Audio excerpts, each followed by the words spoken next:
নমস্কার বন্ধুরা, তনু কিচেনে আপনাদের সবাইকে স্বাগত। আমি আজকের আমলকি দিয়ে হজমিগুলি করে দেখাবো কিভাবে বানাই। আপনারা দেখতে থাকুন। ছোটোবেলায় অনেক বাজার থেকে কিনে খেয়েছি, এখন আমরা বাড়িতে যদি করতে পারি তাহলে অনেক সুন্দর হয়, ছোটোবেলার স্মৃতিটাকে ধরে রাখা যায়। চলুন, গ্যাস অম্ল দূর করতেও আমলকি খুব কাজে লাগে। আমলকিটা প্রথমে হালকা করে গরম জলে সেদ্ধ করে নেব। আমলকিটা এরকম হালকাই সেদ্ধ থাকবে, আর বেশি সেদ্ধ করলে হবে না, অল্পই সেদ্ধ করব। আমলকিটা ততক্ষণ ঠান্ডা হোক। আমি কড়াই বসিয়ে দিয়েছি, কড়াইতে একটা মশলা করে নেব। তার জন্য নিয়েছি ধনে, জিরে আর জোয়ান আর লঙ্কা। এটা দিয়ে আমি মশলাগুলো করে নেব। প্রথমে লঙ্কাটা দেব, দিয়ে কাঠখোলায় হালকা একটু ভেজে নেব। লঙ্কাটা ভাজা ভাজা হয়ে গেলে আগে ধনেগুলো একটু ভাজতে সময় লাগে, সেই জন্য ধনেটা দেবো, দিয়ে আমি ভেজে নেব। ধনেগুলো ভাজা ভাজা হয়ে এসছে, আমি জোয়ান আর জিরেটা দিয়ে হালকা দিয়ে নেড়ে নেবো। শুধু মশলাটা ভাজা হয়ে গেছে, আমি মিক্সিতে দিয়ে গুঁড়ো করে নেব। আমলকিগুলো এইভাবে ফাটিয়ে দানাগুলো বের করে নিতে হবে, নিয়ে মিক্সিতে দিতে হবে, দিয়ে পেস্ট করে নিতে হবে সুন্দর করে। এই আটিগুলো বাদ দিতে হবে এরকমভাবে। এই যে এরকম চাপ দিলেই আটিগুলো বেরিয়ে আসবে। বেশি সেদ্ধ করতে হবে না, অল্পই সেদ্ধ করবেন, নাহলে বেশি সেদ্ধ করলে আমলকির গুণাগুণ নষ্ট হয়ে যায়। হালকা করে সেদ্ধ করেছি সামান্য, জাস্ট শুধু খালি একটু ভাপিয়ে নিয়েছি সামান্য। এবারে এরকমভাবে আপনারা সবকটি দানা চাপ দেবেন, মাঝখানে দিলে ছেড়ে আসবে।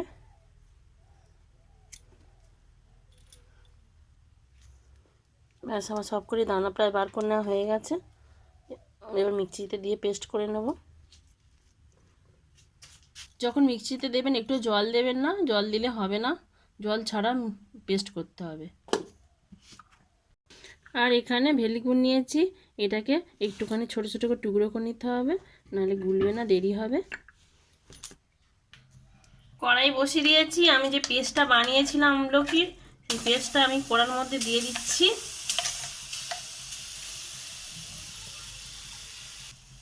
আর এখানে যে ভেলি গুড়টা দেখিয়েছিলাম গুঁড়ো করে নিয়েছি, এর মধ্যে দিয়ে দিচ্ছি আমলকি পেস্টের মধ্যে, দিয়ে ভালো করে এটাকে ঘষে ঘষে এর সঙ্গে মিশিয়ে দিয়ে ঘষে ঘষে স্মুথ একটা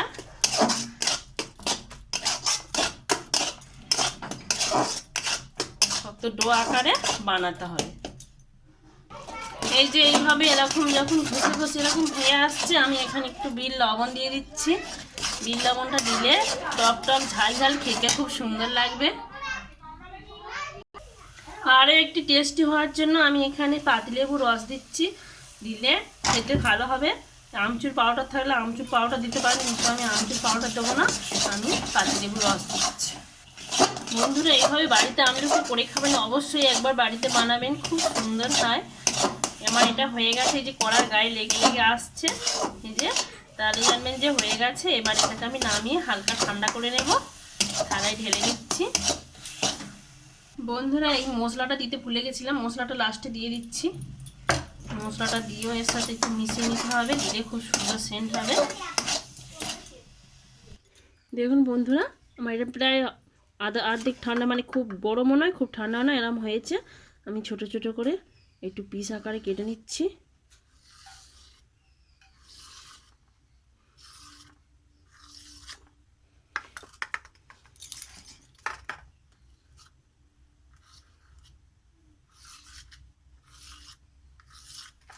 এবারে আমি এই ছোট্ট ছোট্ট এগুলো বলের আকারে করে নেব। একটু বড় বড়ই করছি, ছোটোবেলায় এরকম অনেক বাজার থেকে কিনে খেয়েছি, বেশ ভালো লাগে এবং অনেক দিন সংরক্ষণ করে খেতে পারবেন। এটা যদি চিনি কোট করে রাখেন সেটাও হয়, আমি এটা চিনি দিয়ে কোট করবো না। আমি এটা যে জোয়ান হজমের জন্য যে জোয়ান ছিল আর মৌরি ধনে দিয়ে করেছিলাম, এই তার মধ্যে আমি এটা কোট করে নেবো। নিলে এটা অনেক দিন ভালোও থাকবে, অথচ দেখতেও সুন্দর। এইভাবে আমি সবকটি হজমি ক্যান্ডি বানিয়ে নিচ্ছি।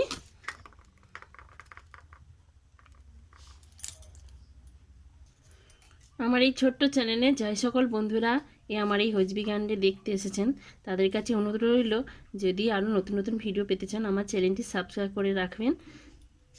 আমি কিভাবে বানাচ্ছি আপনারা অবশ্যই বাড়িতে একবার ট্রাই করবেন। দেখুন বন্ধুরা, সবকটি বানিয়ে নিয়েছি। এগুলো অনেক দিন সংরক্ষণ করে খেতে পারবেন। কতটা সুন্দর হয়েছে। এই জোয়ান আছে, আমলকি আছে, ভীষণ মানে হজমের কাজ করবে, সর্দি কাশিরও সেরে যাবে। এবারে আপনাদের সামনে সায়ন্তিকা একটু খেয়ে দেখাবে